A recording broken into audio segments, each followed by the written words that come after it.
Olá, meu querido, olá, minha querida, seja muito bem-vindo para mais um estudo bíblico aqui da Melk de Pomerode. Se você tem nos acompanhado aqui pelo canal, ou se você tem participado aqui dos estudos presenciais, você já sabe que nós iniciamos nesse ano nosso estudo a respeito do profeta Elias e logo a continuação nós vamos continuar estudando a respeito do seu sucessor, o profeta Eliseu. E no dia de hoje nós vamos nos ater ao texto de 1 Reis 17, dos versículos 8 ao 16. Então pega a tua Bíblia, dá uma lida ali no texto para você se contextualizar, para você saber do que a gente está falando.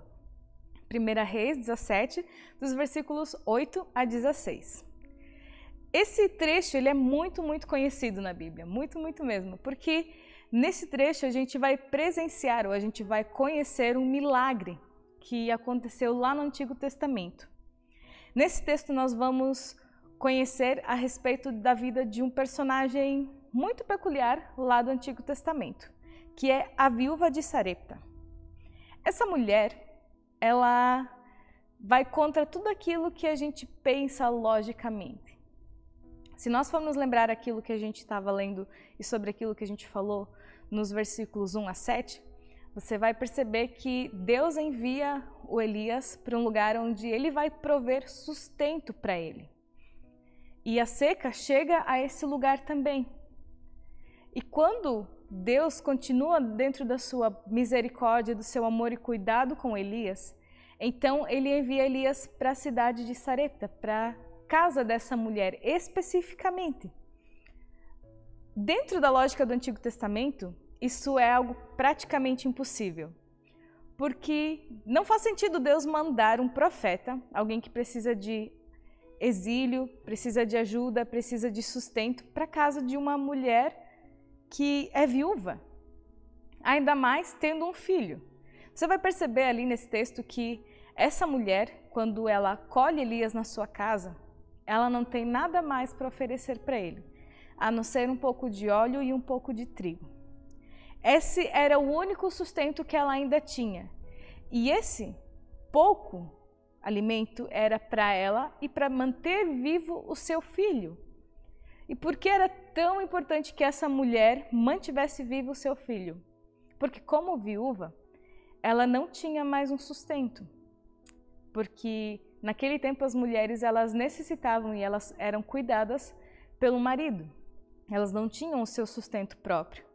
Quando ela vira viúva, quando ela perde seu marido, ela perde a sua fonte de renda, ela perde o seu sustento, ela tem que dar conta de si mesma e deixar que Deus cuide dela e deixar que o povo de Israel e o povo dela mantenha ela, sustente ela.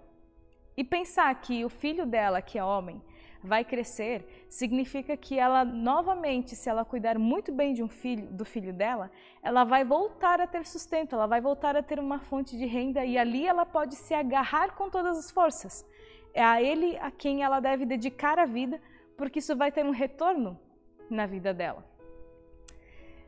Mas Elias chega à casa dessa mulher e ele pede para ela uma porção daquilo que ela tem. E quando a mulher ouve isso, ela tem a possibilidade de dizer não. Ela pode recusar o pedido de Elias. Mas por algum motivo, essa mulher, ela entendeu que responder sim para Elias, responder sim ao pedido de Elias, significava a mesma coisa que dizer sim para Deus. Novamente, o nome de Elias, o significado do nome, que é meu Deus é Senhor, traz para a casa dessa viúva, traz para esse lar pobre que já não tem mais o que comer praticamente, tenha de novo esperança. Então, mesmo contra todas as possibilidades lógicas, essa mulher ela obedece à ordem de Elias, porque ela sabe que essa ordem não é dele, mas sim de Deus. E com a obediência dessa mulher, vem a bênção de que os jarros dela, os potes dela que continham trigo e continham o óleo, não iriam se esvaziar até o fim da seca. Isso significa que Deus ia sustentar ela, que Deus ia manter a vida dela, do Elias e do seu filho, até o final da seca, até que a terra voltasse a ser fértil e pudesse produzir de novo o alimento que eles precisavam. E é muito interessante que isso se dá de uma forma muito incrível, e a mulher ela tem esse entendimento de que é Deus que está cuidando dela. E eu me pergunto quantas vezes nós deixamos de dar aquilo que a gente tem porque a gente pensa que vai faltar depois. Com certeza você já estava em algum momento na rua, caminhando, fazendo as tuas coisas, pagando tuas contas, e alguém veio te pedir algum dinheiro ou alguma coisa para comer. E muitas vezes quando essas pessoas que vêm pedir auxílio, vêm pedir ajuda, se aproximam da gente, a gente não dá nem atenção. A gente desvia delas, a gente nem sequer dirige o olhar a elas para que elas não nos abordem, para que elas não venham em nossa direção. E você já parou para pensar que você poderia ser bênção na vida dessas pessoas? Aí você vai me dizer, Jéssica, mas tem muita gente que se aproveita, que podia estar trabalhando, que usa esse dinheiro para outras coisas. Pois é, isso é fato, eu não posso negar isso. Mas é uma decisão de cada um deles o que eles vão fazer com aquilo que tu está dando. Mas a tua decisão de ajudar ou não ajudar, de dar aquilo que é teu para alguém que precisa, significa obedecer a Deus. Significa dar daquilo que você tem, do teu sustento, para outros que precisam.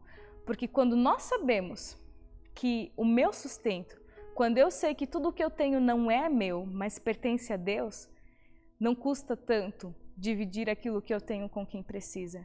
E nós cristãos deveríamos retomar esse jeito de olhar para as coisas. Nós precisamos voltar a ter esse olhar para aqueles que precisam, para o órfão, para a viúva, para o estrangeiro, para aquele que é necessitado. Porque a gente está muito preocupado em acumular coisas, em acumular riquezas, porque a gente tem medo do amanhã. Mas o que vai acontecer quando eu for velho? Quem vai me sustentar? Ninguém vai me dar dinheiro.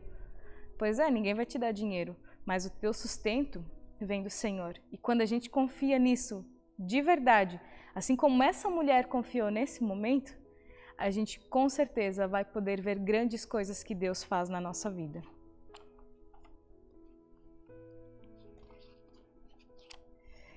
A gente pode perceber que com a resposta dessa mulher vem algumas coisas muito importantes. Por exemplo, aquela pequena fala do Elias quando ele diz, não tema.